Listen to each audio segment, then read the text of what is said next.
Hey, welcome back to physics. All right, today what we're going to be doing is we're going to be going into module 1.4. We're going to get into that velocity. And I got to tell you, wasn't 1.2, 1.3 really cool?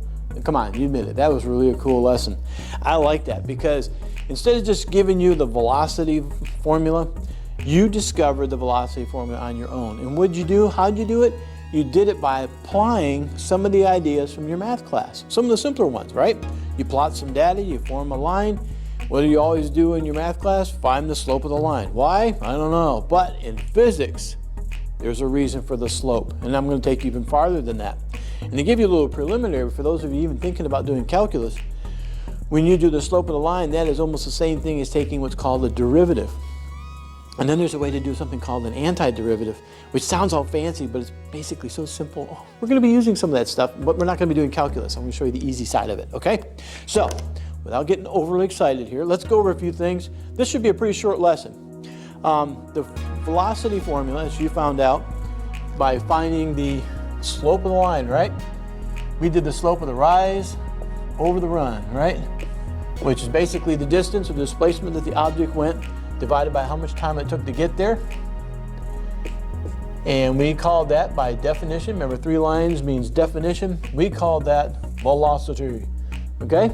Now, a couple of things to make sure we got everything straight before we get going is somewhere along the way, I'm going to be talking to you and assigning to you a list of all the different kind of units that go on the end of numbers, like 25 feet, 16 meters, or if we're talking about volume, we might be talking about meters cubed or milliliters, or if we're talking about voltage for electricity or current, which would be in amps.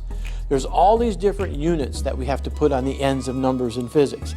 It brings meaning to it. I mean, if you get an answer of 22, you gotta say, well, 22 what? 22 eyeballs, 22 belly buttons? What are we talking about here? You gotta have units on the end of all of our answers. And the best way to do that is to memorize. Yes, memorize.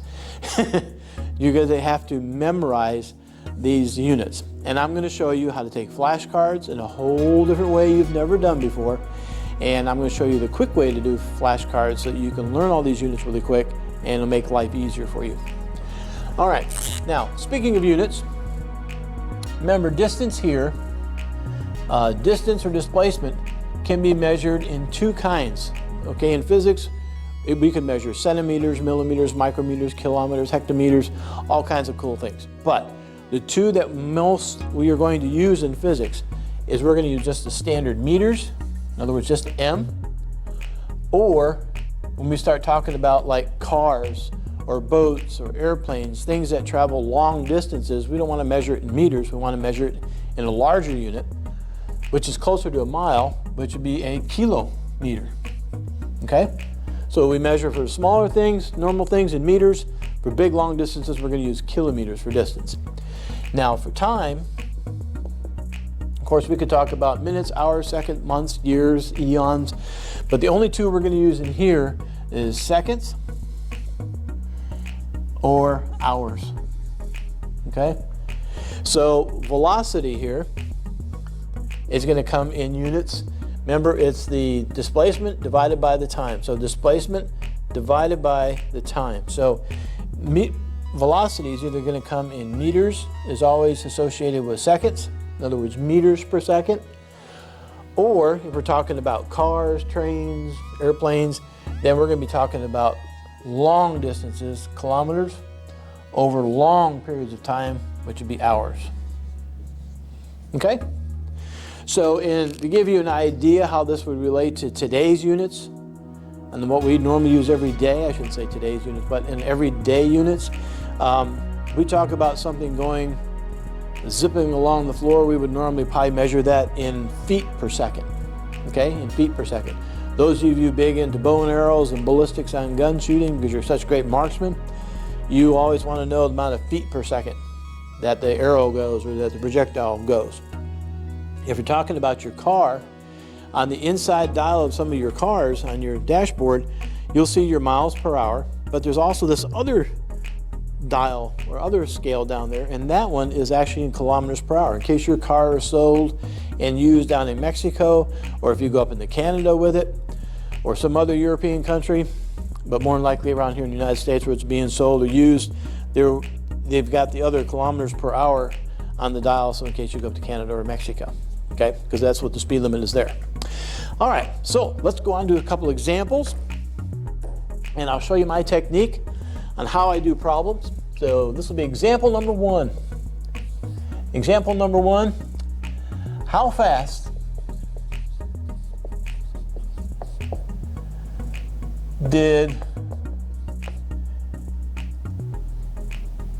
the bird, I'm trying to think off the top of my head here, that's dangerous. Not much on top of my head anymore. Okay, how fast did the bird travel when it covered 100 meters in 5 seconds? Okay, now some of you, especially in higher level math people, all you pre-calc and calculus people, you just did the whole problem in your head, okay? That's nice.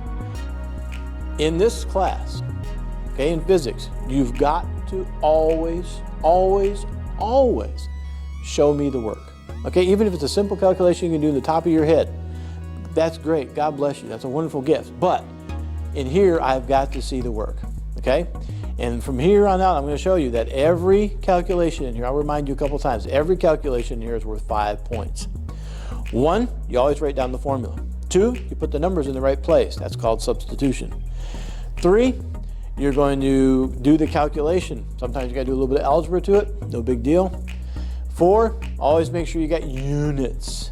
Units on the end of the answer, okay? On the end of the answer. You don't have to stick units in the middle of the formula. That makes life complicated. Wait until the very end. And then the 5th point is always for effort. Always, always, always try in here. Never leave a question blank. At least set up, put the formula in there you think you might have to use, because if you're right, even if you don't do any of the calculations, if you put the formula down, well, you get 1 point for putting the right formula down if you pick the right one. And number 2, you got a point for trying. That's 2 out of the 5 points. At least you got 40 points out of 100 just for starting to even think about trying it. Okay? Never be afraid of being wrong in here. So, next thing what I like to do, now some of you can do this off the top of your head, some of us, we're going to take a little bit of baby steps. Okay? What I like to do is go through and I circle all my numbers. Okay? Because in here in this physics class, by the time we get to the end of the course, you're going to have a choice, a list of formulas to use at your disposal. And sometimes the most difficult thing is to figure out what kind of problem you got and then which formula to plug it into. If you knew which one, it'd be a piece of cake, right? Well, here's how I do it. Go through and you circle all the numbers. There's 100 meters, there's 5 seconds. All right, that's what I've done. I've done that part. Now, use the units to tell you what they just gave you. I haven't even read the problem yet. Okay, I just went and looked at the numbers. I have 100 meters. Well, let's see, meters, that's the units for distance or displacement, right? So I'm going to put a little d right there for distance or displacement. And over here I've got 5 seconds. Seconds is what? That's the units for time. So I put a little t right here. And now I'm going to do is circle what they're actually looking for. Now I actually read the problem. How fast? Ooh, we don't have to go any farther. How fast? What are they asking for? If you want to know how fast a car is going, what are you asking for? You're asking for the speed or the velocity of the thing, right? So I'm going to put a V there to represent speed or velocity. Since they haven't told me a direction yet, they're probably talking about speed, but we still use V, okay? That tells me what formula to use. I got to use a formula that's got a V, a D, and a T in it. And of course, you already know what that one is. V is equal to D over T. So, point number 1, write down the formula. V is equal to D over T, okay? Now, some of you always ask, do I always have to write down the formula? Yes, okay? Yes, you have to write it down. If you don't write it down, I'm going to come hunt you down. No, I'm just kidding. You really need to write down the formula, okay? Because remember, that's one of the 5 points. Even if you just jot down the answer to this thing, okay? Let's, for instance, you said, okay, the answer is 20. Well, you're kind of right. But you're not going to get any points for the formula. You're not going to get any points for showing the work, You don't have any units on the end, which means you're only going to get 2 of the 5 points. Even though you might have the right answer, you're still going to get a failing grade because you didn't show the work. Okay? Always show the work. That message coming through yet? Always show the work? Okay. So, formula, now I plug in the numbers. D is, that's where the 100 goes. The 100 goes where the D is. I know for some of you this is like very elementary. Some of us, it's right on the money here. Where the T is, that's where I put the 5. So the T is where I put the 5. And V, that I don't know. So that's where the question mark goes, or that's where my V stays. Now some of you like to put an X in there because you're always looking for X. Don't do that in here. Just leave the variable that you're looking for. All right, now what do? Multiply or divide? Well, if you use this method of formula, plug in the numbers, and then solve for the unknown variable, the formula tells you whether to multiply, divide, add or subtract, or square, or take the square root of something. Okay, the formula does it for you. And right now, this is already solved for V. So I can just say, well, V is equal to 100 divided by 5. So 5 goes into 100 20 times. All right, so far so good. Now I just got to have units on the end. Don't forget to put units on the end of every answer. So we're looking for the units for velocity. I either got to use meters per second or kilometers per hour. And since this is all in meters and seconds, of course I should be using the meters and seconds. Okay, so this is going to be meters per second. Circle my answer. I'm good to go. Now, just to show you, this particular student's going to get all 5 points. Why? Glad you asked. Because 1, they've got the formula written down.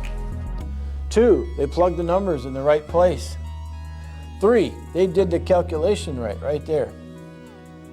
4, they put the units in. And 5 is just for effort. Okay? It's for effort. Always try. Okay? All right, let's try another one.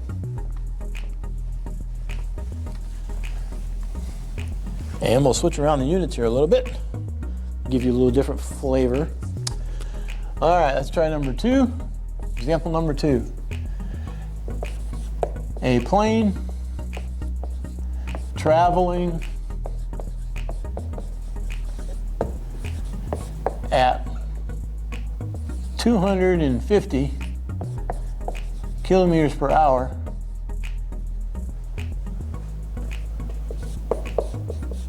flies for 3 hours.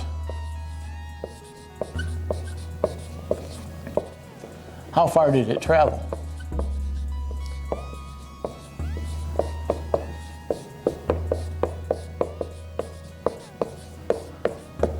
Okay? All right, now some of you already got the answer, don't you?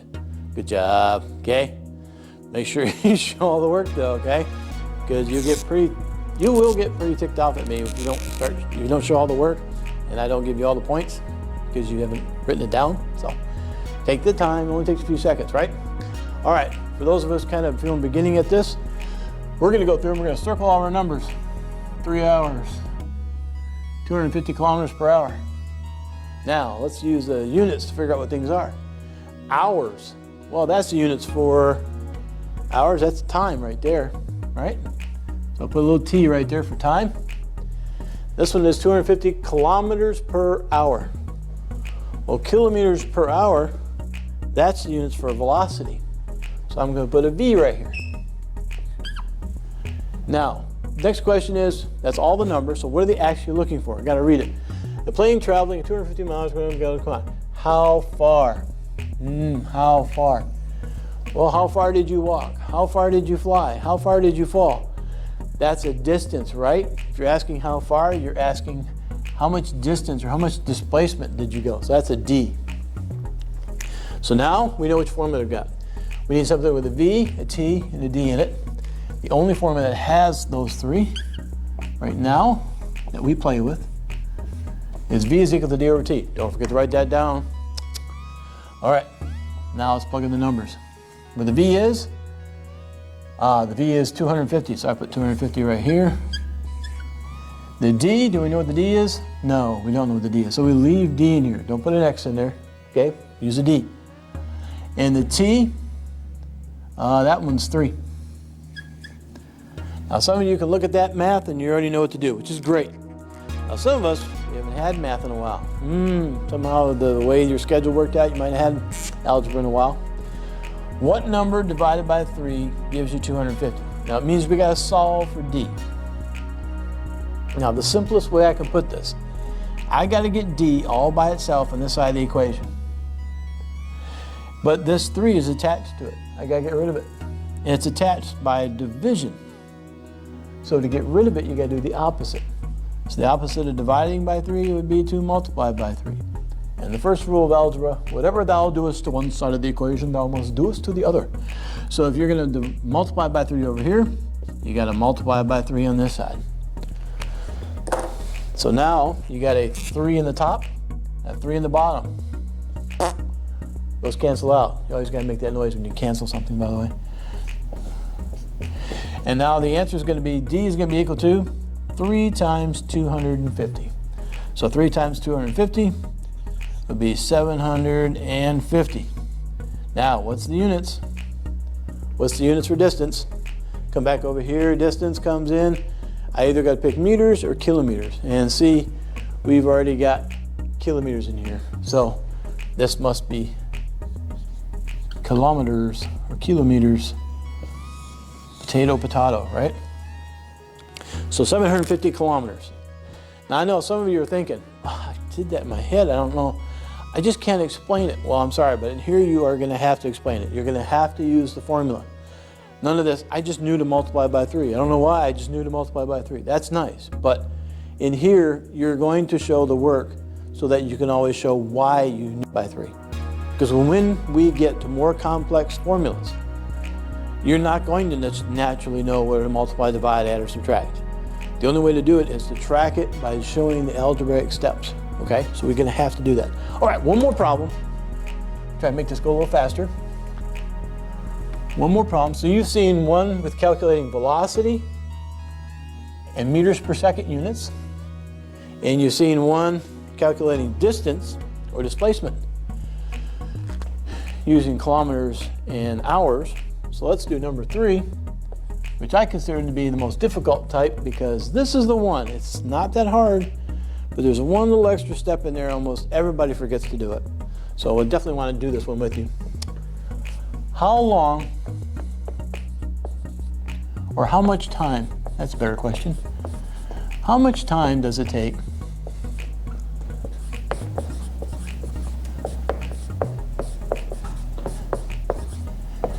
a dog, how much time does it take a dog, should be for a dog, right? Proper English. How long does it take a dog to travel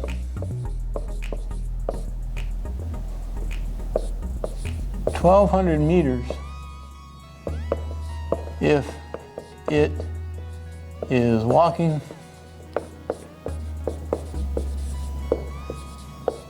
at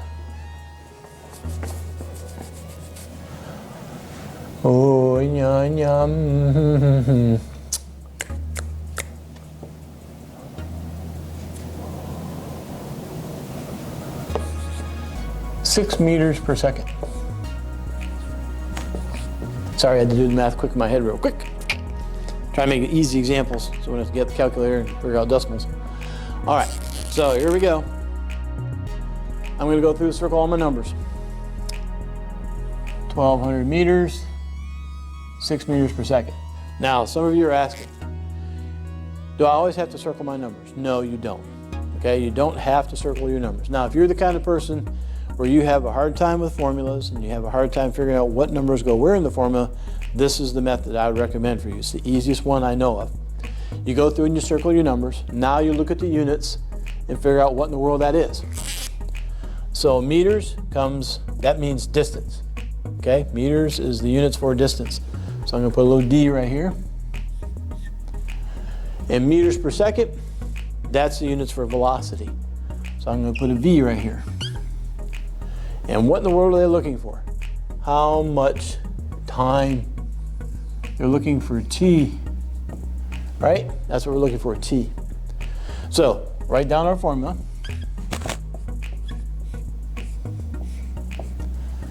Now we plug in the numbers. Let's see, V, did they give me V? Yep, that's 6. D, did they give me the D? Yes, that's 1200. And they give me T. Did they give me T? No. So I leave T in there, not X. Okay, it's just a T. I know if you like putting X in there, that's pretty, that's nice, but it's time for you to get away from just, you're not always looking for X. Sometimes we're looking for T. Sometimes we're looking for D, sometimes we're looking for V. Okay, so now here's the tricky one. I say tricky, but it's really not that bad. How do you solve for T? Okay, now some of you are multiplying by 1200. Some of you are dividing by 1200. Some of you are dividing by 6, multiplying by 6. The problem is this. What you're looking for is the T, and it's in the denominator. Okay, it's downstairs in the fraction. You got to get it out of there. Okay, even if you get this 1200 to this side of the equation, that means the answer you find is going to be 1 over t. In other words, whatever answer you find over here, it's going to be the inverse of the actual answer you need. It's going to be 1 over t. We need to know what this t is. So your math class, your math teacher taught you to get that t out of the denominator by using cross, multiply, divide. Okay, cross, multiply, divide. So to do that means you got to have a fraction over here and a fraction over here. Well, 6, you can turn that into a fraction by just saying 6 over 1, right? No big deal. No biggie. I'm going to move this over just a little bit.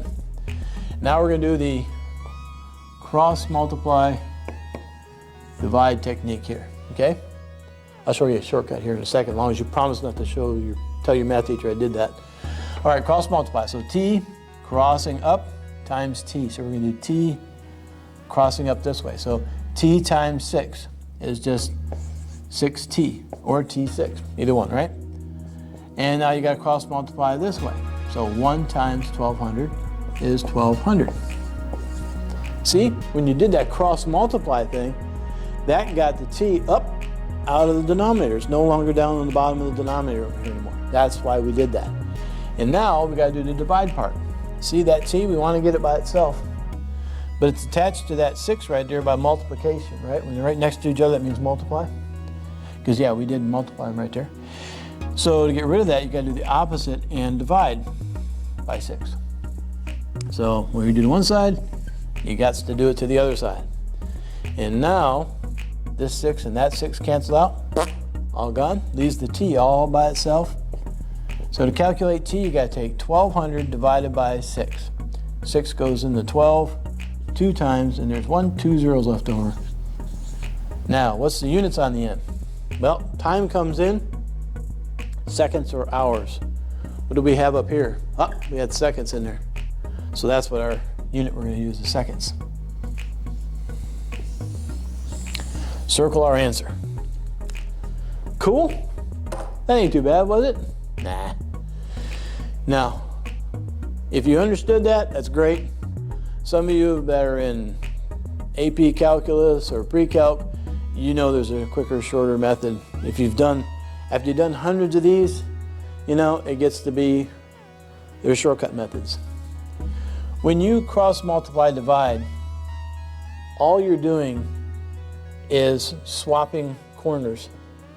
You know, you got something over something and something over something. In my mind, it means you can swap corners. I can bring the 6 down here, I can bring the t up there. I can bring the 1200 down here, and I can bring the 1 up there. It all would still be equal. So what I'm going to do is I got to get the t out of the denominator, so I'm going to put the t up here, and I got to get the 6 away from here, so I'm going to swap it down there. So I'll do a little side note here. I'm going to swap opposite corners. So the t goes over here,